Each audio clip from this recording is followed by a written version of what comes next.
कहूँगा, जो भी मदरसा के शिक्षा व्यवस्था को लेकर सवाल उठाते हैं उन्हें मदरसों का इतिहास मालूम नहीं है। आज तक कोई ऐसा इदारा, कोई ऐसा मदरसा मुझे बतलाइए जो मुल्क मुखालिफ काम करता हो, मुल्क के खिलाफ चलता हो। जमीयत उलेमाए हिंद ने हर कीमत पर मदरसों का बचाव करने की बात करते हुए मंगलवार यानी 6 सितंबर को कहा कि उत्तर प्रदेश में मदरसों का सर्वेक्षण यानी सर्वे करने का राज्य सरकार का कदम इस शिक्षा प्रणाली को कम महत्व का बताने की एक दुर्भाग्यपूर्ण कोशिश है। जमीयत उलेमाए हिंद ने राज्य सरकार के फैसले के प्रभावों का आकलन करने के लिए मदरसा शिक्षकों की एक बैठक के बाद एक हेल्पलाइन नंबर की घोषणा की ताकि किसी समस्या का सामना करने पर मदरसे इस पर संपर्क कर सकें। इसके अलावा उसने इन मामलों को देखने के लिए एक संचालन समिति का गठन किया।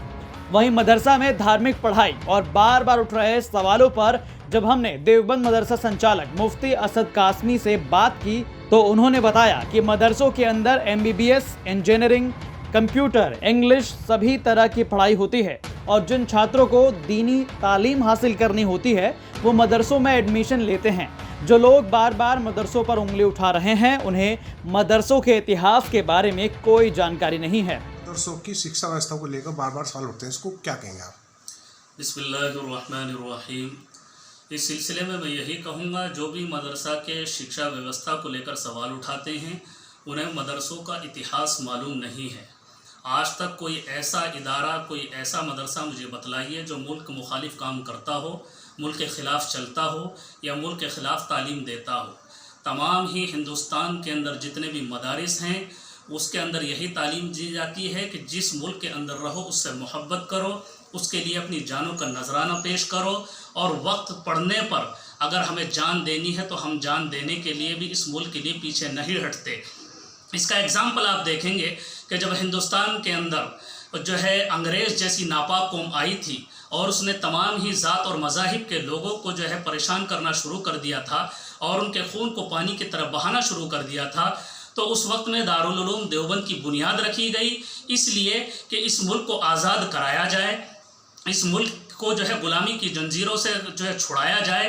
तो आप देखेंगे कि दारुल उलूम देवबंद के सपूतों ने अपनी जानों का नजराना पेश किया। तहरीक रेशमी रुमाल जैसा आंदोलन इस मुल्क को आज़ाद कराने के लिए हज़रत शेखुल हिंद रहमतुल्लाह अलैह ने चलाया। आज इन्हीं मदारिस के ऊपर जो है सवाल उठाया जाता है। बड़े ही अफसोस की बात है, सवाल उठाने वालों को मदरसे का इतिहास ही नहीं मालूम। अच्छा मुफ्ती साहब, मदरसे की तालीम का आधार वैज्ञानिक ना होकर इस्लामिक धार्मिक होता है, इसको क्या? देखिए, सबसे पहले तो मैं ये बतला दूं कि मदरसों के अंदर जब धार्मिक तालीम दी जाती है तो उनका आधार धार्मिक ही होगा। और इसके अलावा मदरसों के अंदर आप देखेंगे, दारुल उलूम देवबंद का एग्जाम्पल मैं आपको देता हूं कि उसके अंदर जो है इंग्लिश भी पढ़ाई जा रही है और आप देखेंगे कि कंप्यूटर भी पढ़ाया जा रहा है। और साथ साथ में मैं बतला दूं कि जिस तरीके से जो है स्कूल होते हैं, कोई 5वीं तक मान्यता प्राप्त है, कोई 8वीं तक, कोई इंटर तक, कोई हाई स्कूल तक, इसी तरीके से हमारे मदरसे भी हैं। किसी के अंदर हिफ्ज़ की तालीम है, किसी में आलमियत की तालीम है, किसी में तजवीद की तालीम है।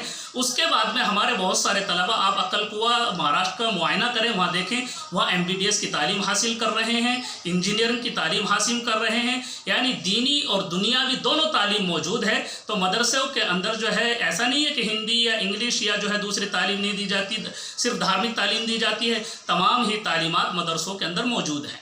अच्छा मुफ्ती साहब, मदरसों का मॉडर्नाइजेशन वक्त की ज़रूरत है, मदरसों में आधुनिक बनाने की मांग लंबे समय से होती रही है। देखिए, मैंने बतलाया कि मदरसों के अंदर मॉडर्नाइज की ज़रूरत जो है, मैं बतलाया कि जैसे मॉडर्नाइज आप किसको कहते हैं, मॉडर्नाइज ये ही तो चीज़ है कि उसके अंदर जो है हिंदी भी हो, इंग्लिश भी हो, MBBS की तालीम भी हो, इंजीनियरिंग की तालीम भी हो, कंप्यूटर की तालीम भी हो। ये तमाम चीज़ें मदरसों के अंदर पढ़ाई जा रही है और इससे ज़्यादा मॉडर्नाइजेशन की ज़रूरत क्या है। ये तमाम चीज़ें मदरसों के अंदर पढ़ाई जा रही है। मौजूदा सूरत हाल और मौजूदा वक्त के लिए ये तमाम चीज़ें ज़रूरी हैं। जो भी मौजूदा सूरत हाल के लिए वो तमाम चीज़ें मदरसों के अंदर पढ़ाई जा रही हैं। देवबंद से पिंटू शर्मा की रिपोर्ट, यूपी तक।